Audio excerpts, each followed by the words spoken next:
Episode शुरू होता है और हमें दिखाया जाता है कि रिको के इंसिडेंट को 1 साल हो चुका है। गोजो यहाँ पर गेटो और शोको के साथ जुजुत्सु हाई में ट्रेन हो रहा है, जहाँ पर गोजो उन दोनों को उसके ऊपर पेन और इरेजर फेंकने के लिए कहता है, जहाँ पर वो दोनों ही ऐसे ही मजाक में लेस एक्यूरेसी के साथ फेंक देते हैं उसके ऊपर, लेकिन वो दोनों चीजें जाके उसे लग जाती है। यहाँ पर दोनों ही शॉक होते हैं कि ऑटोमेटिकली वहाँ पर कैसे रख गया। इसके जवाब में गोजो कहता है कि उसने ऑटोमेटिक टारगेटिंग टेक्निक सीख लिया है। अब जिस काम को करने के लिए उसे इतना ज्यादा ध्यान लगाना पड़ रहा था कि भैया ठीक से लगेगी कि नहीं मेरे अटैक, उसको वो ऑटोमेटिकली कर लेगा, उसे कोई टेंशन लेने की जरूरत नहीं। और गोजो आगे कहता है कि उसने ये भी सीख लिया है कि मास, स्पीड और शेप का इस्तेमाल करके सारे ऑब्जेक्ट्स के डेंजर को वो भाग सकता है। वो आगे कहता है कि अगर वो पॉइजनस ऑब्जेक्ट्स को भी डिस्टिंग्विश कर पाता तो उसके लिए काफी बेहतर होता, और इन सभी के कारण वो अपने लिमिटलेस को ऑलमोस्ट एवरी टाइम एक्टिवेट रख सकता है। इसी बात पे शोको उसे वार्न करती है कि अगर वो ऐसा करेगा तो उसका भेजा फट जाएगा, जिसके जवाब में गोजो कहता है कि वो इसको काउंटर करने के लिए रिवर्स कर्स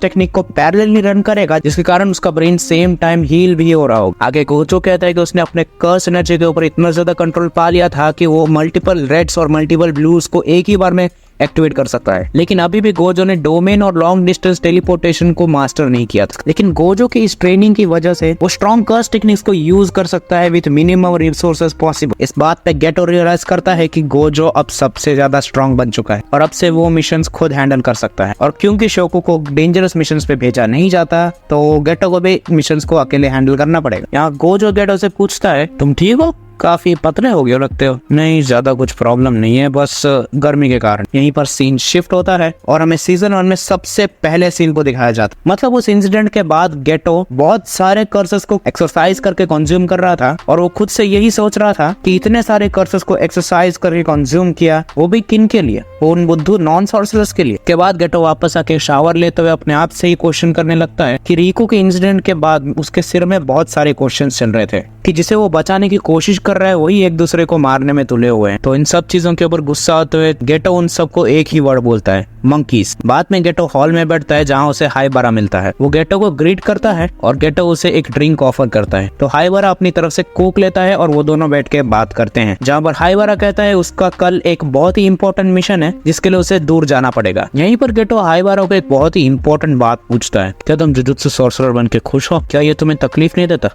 अच्छा सवाल है, और मैं ऐसा भी बंदा नहीं हूँ कि इन सवालों के बारे में ज्यादा सोच, पर मुझे इतना पता है कि किसी चीज के बारे में अगर मैं हेल्प कर सकता हूँ तो मैं अपनी पूरी जान लगा दूंगा उसमें। अच्छा ठीक है। इसी के बाद वहाँ अचानक एक लड़की आती है जो उन दोनों को पूछती है कि उन्हें किस तरह की लड़कियां पसंद, जहाँ पर गेटो पूछता है कि वो कौन है, लेकिन हाइबारा उसके क्वेश्चन का जवाब दे देता है, मुझे वो लड़कियां पसंद है जो ज्यादा खाती है। हाइबारा, अरे ये सब ठीक है, ये कोई बुरी बंदी तो नहीं है ना, और मैं कैरेक्टर जज करने में काफी ज्यादा अच्छा। इसके बाद हाइबारा उन दोनों को अकेले छोड़ के चले जाते, जहाँ पर वो लड़की उसे गेटो का सीनियर होते हुए पूछकर उसकी क्यूटनेस की तारीफ करती है। इसके जवाब में गेटो कहता है वो एक जुजुत्सु सॉर्सरर है और वो सब पे भरोसा कर दे रहा है। यहाँ पर वो लड़की गेटो से उसके सवाल का जवाब मांगती है, जहाँ गेटो उससे पहले अपने नाम बताने के लिए कहता है। यहाँ पर हमें पता चलता है कि वो लड़की एक स्पेशल ग्रेड सॉर्सरर यूकी त्सुकुमो।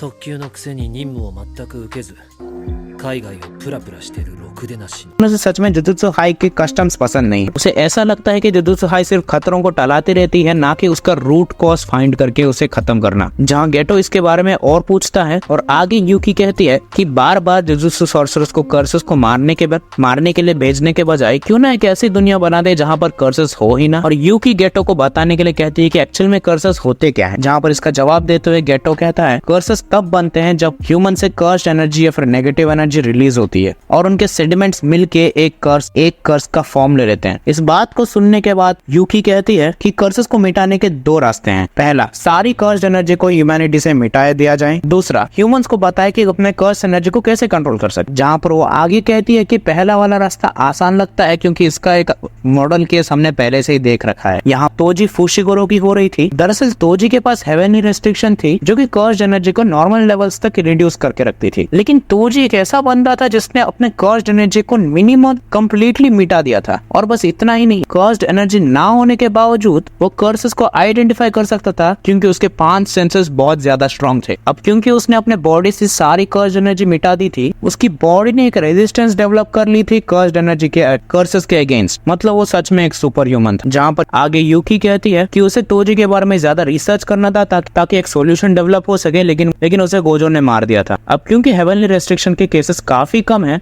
तो उनके पास अभी एक ही चारा बचा था, द सेकंड ऑप्शन। यहाँ यूकी आगे कहती है कि जुजुत्सु सॉर्सरर्स कर्सेस को नहीं बनाते, मतलब अगर जुजुत्सु सॉर्सरर्स कभी मर भी गए तो वो बाद में कर्सेस नहीं बनते। दरअसल सच्चाई ये है कि हर किसी के अंदर एक तरह की कर्स एनर्जी होती है, लेकिन सॉर्सरर्स के मुकाबले ह्यूमंस में से कर्स एनर्जी ज्यादा फ्लो होती है, क्योंकि उनको पता नहीं होता कि उसको कैसे कंट्रोल करके रखना है। हालांकि सॉर्सरर्स उसको कंट्रोल करके कर्स अपने फायदे के लिए इस्तेमाल कर सकते हैं, मतलब कर्सेस के जन्म लेने का ओनली रीजन सिर्फ ह्यूमंस ही हैं। यहाँ यूकी कहती है अगर किसी कारण कोई ह्यूमन बचे ही ना इस दुनिया में तो फिर कर्सेस कभी जन्म ही नहीं लेंगे। ये बात गेटो के दिमाग के अंदर बैठ जाती है और वो उन TVA बिलीवर्स के बारे में सोचने लगता है और वो कहता है क्यों ना सारे नॉन जुजुत्सु यूजर्स को ही मार दिया जाए। जहाँ पर यूकी कहती है ये काफी आसान रास्ता है, क्योंकि हर एक इंसान के पास जाके उसे फोर्स्ड एवोल्यूशन की तरफ पुश करना और उसे कर्स्ड एनर्जी के साथ अडॉप्ट करवाना, ये सब काफी ज्यादा मुश्किल था। अब सबसे इजीएस्ट रास्ता बचता ये है कि क्यों ना सारे ह्यूमंस को ही मार दिया जाए। यहाँ यूकी गेटो से पूछती है क्या वो नॉन जुजुत्सु यूजर्स से नफरत करता है, जहाँ गेटो कहता है मुझे नहीं पता, सालों से मैं ये सोचता आ रहा था कि जुजुत्सु सॉर्सरर्स का काम ही है नॉन जुजुत्सु यूजर्स को प्रोटेक्ट करना, पर आजकल मुझे ये क्वेश्चन होने लगे हैं कि इसका इन सब के लिए अपनी जान दांव पे रखना वर्थ इट है या नहीं। मुझे आजकल कमजोर लोगों की खूबसूरती और पागलपन में कोई अंतर नजर नहीं आ रहा। कभी कभार मैं उनसे नफरत करता हूँ और कभी कभार इस फीलिंग को दबाने की कोशिश करता हूँ। अगर जुजुत्सु सॉर्सरर बनना एक मैराथन है तो फिनिश लाइन अभी भी बहुत अनक्लियर है। मुझे ये भी नहीं पता कि मेरी फीलिंग्स क्या है। यहाँ यूकी गेटो से कहती है कि नॉन जुजुत्सु सॉर्सरर्स को बुरा समझना और उस फीलिंग को रेजिस्ट करना, वो दोनों अलग पॉसिबिलिटीज। तुम्हारी ट्रू फीलिंग क्या है ये तुम्हें फिर भी डिसाइड करनी पड़ेगी, तुम्हें अब भी डिसाइड करना है। यहाँ यूकी निकलने से पहले गोजो को हाई कहने के लिए कहती है और वो कहती है कि वो उनसे दोबारा मिलेगी, और वो जाते जाते गेटो को ये भी समझाती है कि स्टार प्लाज्मा वेसल के साथ जो भी इंसिडेंट हुआ उन सबको भूल जाएं, क्योंकि एक और वेसल ने जन्म ले लिया था और टेंगन स्टेबलाइज हो चुका है। मतलब रिको अमानाई की तरह ही एक और मासूम सा बच्चा था जिसको जबरदस्ती लेके जाके टेंगन के यहाँ सौंप दिया गया। यहाँ सीन शिफ्ट होता है हॉस्पिटल में,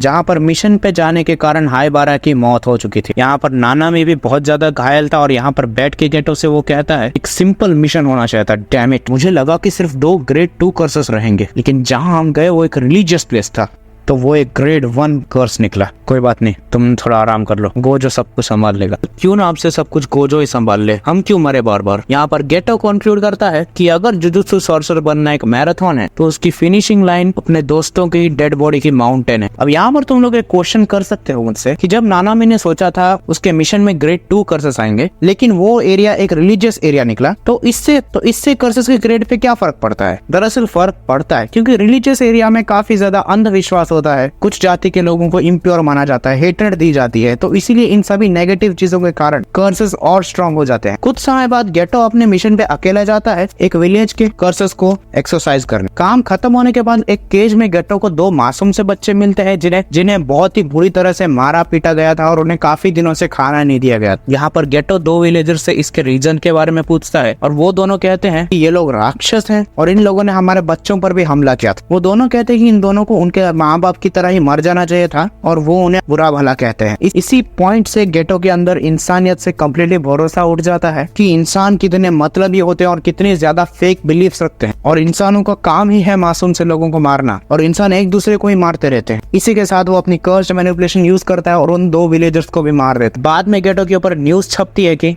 गेटो ने उसी विलेज के 112 रेसिडेंट्स को मार दिया था। मतलब अब गेटो ने डिसाइड कर लिया है कि वो पूरी दुनिया से नॉन सॉर्सरर्स को हटा देगा। सीन शिफ्ट होता है जुजुत्सु हाई में, जहां पर गोजो और बाकी सबको इस न्यूज के बारे में पता चलता है, जहां यागा कहता है विलेजर्स को मारने के बाद गेटो कहीं पर फरार हो गया था। यहाँ गोजो को इस बात पे बिल्कुल भी भरोसा नहीं होता। आगे यागा कहता है कि उन्होंने सुगुरु के घर पर भी छानबीन की, जहाँ पर उन्हें पता चलता है कि गेटो ने अपने पेरेंट्स को भी मार दिया था, और वो भी बुरी तरीके से। इस बात पे गोजो बिल्कुल भी भरोसा नहीं करता है, और यहाँ पर हम गोजो को पहली बार पैनिक मोड में देखते हैं। बाद में जाके गेटो शोको से मिलता है और शोको उसे पूछती है कि तुम्हें क्या चाहिए, जहाँ शोको गेटो से पूछती है कि क्या ये सारे एक्यूजेशन गलत हैं उसके बारे में, जहाँ गेटो इसके बारे में मना करता है। जहाँ शोको उसको पूछती है कि तुमने ऐसा क्यों किया, और गेटो अपना मकसद बताता है, उससे एक ऐसी दुनिया बनानी है जहाँ पर सिर्फ जुजुत्सु सॉर्सरर्स रहे। यहाँ पर शोको उसका मजाक उड़ाती है, लेकिन गेटो ने अपना मकसद तय कर लिया था। शोको बिना टाइम वेस्ट के गोजो को फोन लगा देती है और उसे बता देती है कि गेटो यहाँ पर है। क्राउड में चलते हुए गोजो गेटो से मिलता है और वो अपनी पूरी गुस्सेल आंखों से गेटो की तरफ देख के एक ही सवाल पूछता है, सबका मतलब क्या है? मैं शोको ने बताया नहीं क्या? यही है जो मैं चाहता हूँ। एक छोटे से इंसिडेंट के कारण तुमने ये डिसाइड कर लिया कि तुम सारे नॉन जुजुत्सु यूजर को मार दोगे। तुमने अपने माता पिता को भी नहीं छोड़ा। देखो अगर मैं उन्हें छोड़ देता तो फिर ये कोई फेयर मैच होता क्या? आखिरकार वो भी नॉन जुजुत्सु यूजर्स हैं। मैं उसकी बात नहीं कर रहा। तुमने खुद कहा था कि नॉन सॉर्सरर्स को मारना पॉइंटलेस होता है। हाँ कहा तो था, पर अब पता नहीं क्यों मुझे ये जस्टिस लग रही। कैसी बकवास कर रहे हो? नॉन सॉर्सरर्स को एक एक करके मारना ये नामुमकिन चीजों को करना पॉइंटलेस होता है गोजो। ये बात तुम भी जानते हो। क्या तुम ये कर सकते हो सातोरू? तुम ये मुझे मनाने की कोशिश कर रहे हो कि ये नामुमकिन है, जबकि तुम ये खुद आसानी से कर सकते हो। क्या तुम स्ट्रॉन्गेस्ट बनने के लिए गोजो हो या फिर तुम गोजो बनने के लिए स्ट्रॉन्गेस्ट? कैसी बातें कर रहा है? अगर मैं तुम्हारी जगह होता तो मेरे इम्पॉसिबल आइडिया पॉसिबल बन जाते। अब मैंने ये जिंदगी चुनी है और मैं इसके लिए अपनी पूरी जान लगाने वाला हूँ। 殺したければ殺せ。 तुमने उसे जाने क्यों? क्या आप मुझसे सच में ये सवाल पूछ रहे हो? हाँ सही है। आई एम सॉरी सेंसेई, क्या मैं सच में स्ट्रांग हूँ? हाँ तुम बहुत स्ट्रांग। लगता नहीं कि सिर्फ स्ट्रांग होना काफी हो। मैं सिर्फ उन्हीं को बचा सकता हूँ जो कि बचने के लिए तैयार है। यहाँ पर सीन शिफ्ट होता है और यहाँ पर हमें दिखाया जाता है टीवी हेडक्वार्टर्स में और हमें पता चलता है कि स्टार प्लाज्मा ग्रुप डिसबैंड हो चुका है। लेकिन वहाँ पर एक और ग्रुप आ चुके थे जो कि सिमिलर आइडियाज के ऊपर काम कर रहे। यहाँ पर गेटो उन सब का हेड बन जाता है और वो ऑर्गेनाइजेशन चलाने लगता है। अगर तुम सबको समझ में ना आए तो गेटो एक नए रिलीजियस ग्रुप का हेड बन चुका है और अब वो लोगों से पैसे लेके उनके ऊपर इफेक्ट किए गए कर्स को मैनिपुलेट एक्सरसाइज करके कंज्यूम कर लेता है। गेटो के पास लगातार कर्सेस भी आते रहेंगे और उसके पैसे की कमाई भी होती रहेगी। यहाँ पर गेटो स्टेज के ऊपर अपने ऑर्गेनाइजेशन की स्पीच देता है रिपोर्टर्स के सामने और अब से ये ग्रुप मेरा हुआ और इसका नाम होगा। अरे यार कितनी शर्म की बात है। क्या आप में से कोई एक स्टेज पे आएगा प्लीज? पर जैसे ही वो बंदा स्टेज के ऊपर आता है तो क्यों ना फिर से शुरू करे। मेरी बात मानोगे तभी जिंदा रहो बंदरों। सीन शिफ्ट होता है और यहाँ पर गोजो मेगुमी से मिलता है जब वो एक छोटा बच्चा था। यहाँ गोजो मेगुमी से कहता है, ओए तुम मेगुमी फुशिगुरो हो है ना? और तुम कौन हो? ये कैसा सवाल है बे? और तू मुझे ऐसे क्यों देख रहे हैं?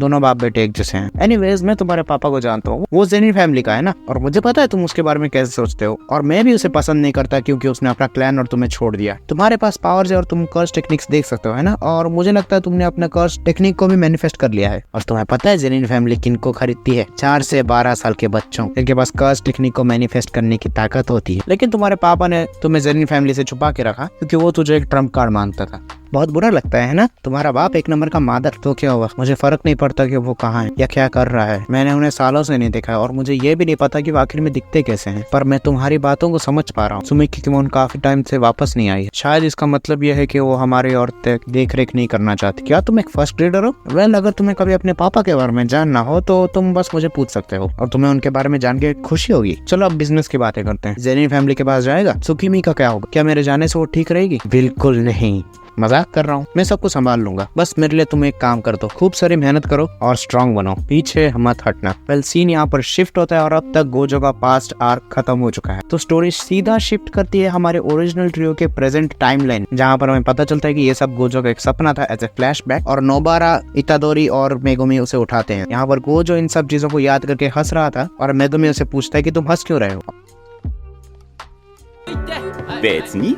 और इसी के साथ ये एपिसोड खत्म हो जाता है। वेल इस एपिसोड के साथ गोजो का पास्ट आर्क खत्म होता है और वेल इसके बाद स्टोरी प्रेजेंट टाइमलाइन में ही कंटिन्यू होगी। तो आज के लिए बस इतना ही। मैं मिलता हूँ तुम लोगों को किसी और वीडियो में, तब तक के लिए गुड बाय।